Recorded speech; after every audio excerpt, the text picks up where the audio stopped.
Hey guys, it's History Behind the Warrior, and welcome to another Soul Calibur video. But today I'll be doing a thorough and deep breakdown of the story trailer that we got yesterday. So this in turn may reveal some spoilers for what we can actually see on the roster, as there are a lot of hints here, so you guys have been warned, and it does look like the Soul Calibur 6 story mode will be retreading some of the steps from the first Soul Calibur game. So I just want to let you all know in advance, I may or may not end up spoiling sections of the story for you when you actually play it. So consider that your spoiler warning. This is going to be a very deep and thorough breakdown of the trailer. Now before this video does start up, I just want to say again guys, thank you for all of the Soul Calibur support recently. I know I haven't put a lot of videos about it in the last few months, but I've been holding it off for this sole reason, and now that we do have a release date, you can definitely expect more Soul Calibur coverage on a regular basis. Anyway, let's get right on to the video. Now at the very beginning, we actually get a very quick prologue of what exactly Soul Edge is, and it's one of many nods within this trailer back to the original Soul Edge game. As you see, Soul Edge acts as a somewhat prequel to the Soul Calibur series, and Soul Edge in its original game was said to be a fabled and legendary sword that would grant its wielder incredible strength. Of course, many didn't know about the dark side to the blade, which is why many people chased after it in the first game. And of course, right in the next scene, we see that it falls into the hands of Siegfried. Now Siegfried here is noticeably much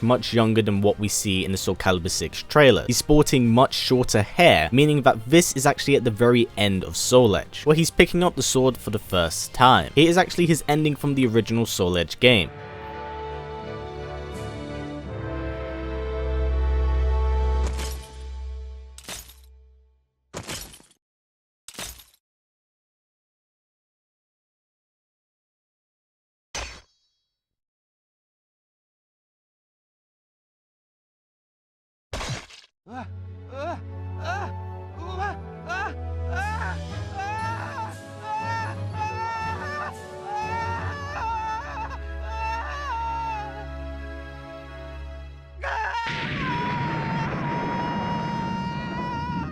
So this scene here has obviously been reimagined for Soul Calibur 6, and again it's a really nice way of tying Soul Edge into the Soul Calibur series, seeing as Soul Calibur 6 is going to mainly focus on the two swords, that being Soul Calibur and Soul Edge. Now in the next scene it says it's transcending history and the world, a tale of souls and swords eternally retold. So as many of us had suspected, this is a reboot slash retelling of the original game. Of course I say reboot because Gro didn't exist in the original timeline, so it seems like they're going to be taking the story in a slightly different direction, but it doesn't look like one that strays too far away from its source material. Now behind this text in this scene, we see Soul Edge shooting out a beam of energy into the air that seemingly engulfs the sky. This could mean one of two things, and seeing as this scene happens right after Siegfried picks up Soul Edge, I think it's quite safe to say that this is how Soul Edge kind of picks its next wielder, or this ties into the evil seed. What I mean by this is that there's an event in the Soul Calibur universe where Soul Edge shoots out a beam of energy that goes around the world that corrupts individuals and turn them into malfested, well basically people driven by the dark energy of Soul Edge to kill each other. So that could very well be what this scene is actually about. But what's most interesting here is when Siegfried actually picks up Soul Edge. It isn't the nightmare sword we're all familiar with. It's in fact one half of the Soul Edge blades that Cervantes wielded when he had Soul Edge. So much like at the end of the original games, after Siegfried defeated Cervantes, he would take Cervantes' sword and then turn into Nightmare, which pretty much more or less solidifies that Cervantes will be in this game, as we do in fact see a silhouette of him later, but we'll get onto that part in a bit. Now after this we do cut away to a battle between Gro and Kilik. Now it has been strongly believed that Kilik will be the main character of this game, and in this game it does seem to be the case. Now really it shouldn't come across as a surprise, as he's part of the original trio of heroes from the first game, and his own personal story from the original timeline has always kind of been intertwined with Soul Edge. So it seems like here they're going to be expanding it more and giving him a rival to come into conflict with, that being Gro. Now as for the relationship between Gro and Kilik, we don't know any specific details. I know there's been some rumors saying that Gro and Kilik are brothers, but so far all the rumors for Soul Calibur 6 have been false, so I'm going to treat them as such. Now the reason why the two are probably coming into conflict is because Gro is part of an ancient society that hunts down and kills individuals that have been tainted by the dark energy of Soul Edge,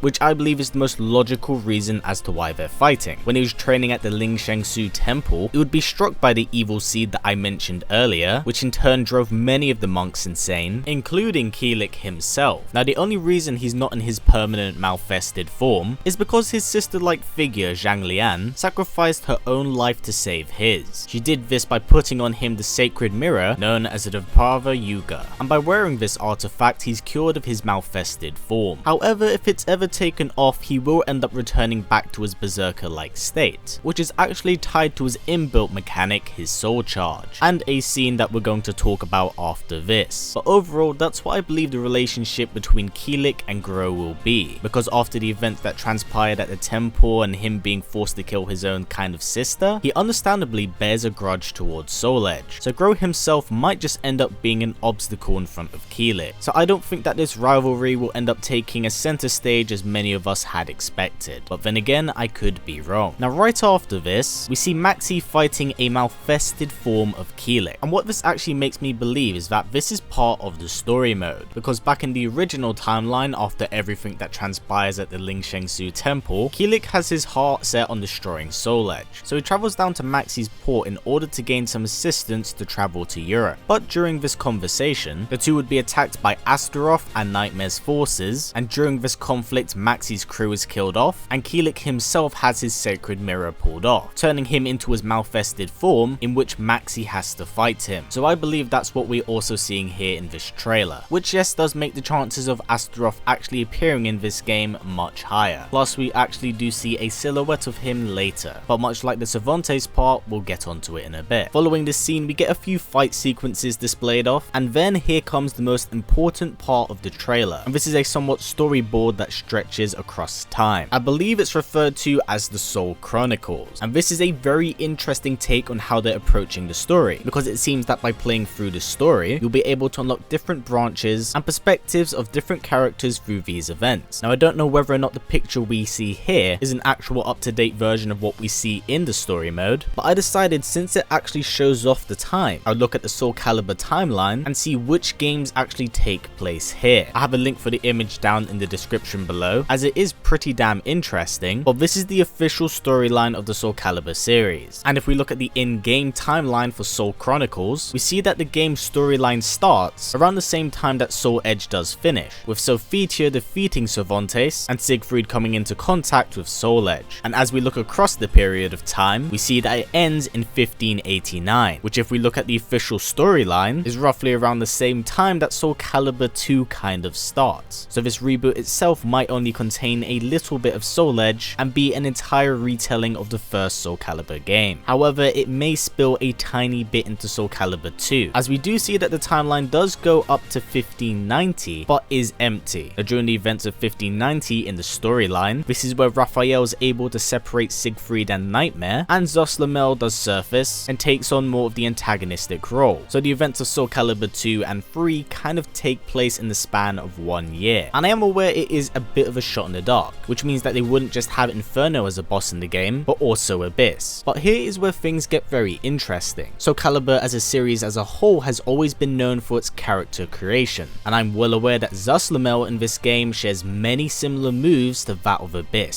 So if the game does slip into Soul Calibur 3, then it could simply repackage him with an Abyss skin and have him act as a main boss, seeing as Inferno himself has always been a character that kind of mimics other characters, so Inferno outside of his design just isn't that interesting gameplay wise from previous games. But that's me believing that they won't give Inferno his own moveset, so this is something we must wait and see. Now I'm well aware that in the Soul Chronicle picture I showed you, you see Zoslamel's timeline not really go up to 1590, but it also seems that the screenshot I'm talking about in question is on the 12th of the 13th chapter, so it's not entirely finished just yet, which does mean that this idea is within the realm of possibility, but it is just an idea, so please do just take it as that, an idea. Now we're up to an extremely important part of yesterday's trailer, and a lot of these are the still images you can see in each character's story, as like I mentioned they branch off and go in their own certain direction. Now let's go from top to bottom, and I'm going to explain what each one is, because here they actually show off a bunch of characters who will most likely be in the game. Now let's start off in the top left, where we see the silhouettes of the antagonists of the game. From left to right we see Ivy and Nightmare in the middle, and what seems to be behind him a huge massive bulky figure. I'm willing to put my money money on that being Astaroth, as this isn't the only still he appears in this trailer. And obviously in the right hand side we have everyone's favorite lizard man, well, lizard man. So yes, it seems like they're showing off Astaroth and lizard man in this picture, meaning that they may indeed be in the game, and seeing as we have quite a few slots left, it's quite safe to say that these characters are kind of guaranteed. In the bang middle there is a silhouette of Cervantes. We cut back to this in a bit, so I'm going to leave it out for now. In the top right we have Zhang Lian with Keelik, where the two are seemingly training together at the Ling Shengsu temple. So this takes place between Soul Edge and the first Soul Calibur, so it seems like this will be explored in Keelik's story. Now during the middle section a lot of it is just a bit of gameplay going off, but in the middle right it's a bit blurry, but we see a massive hulking figure, both arms seemingly in the air, and what we can see in his right hand is a stick,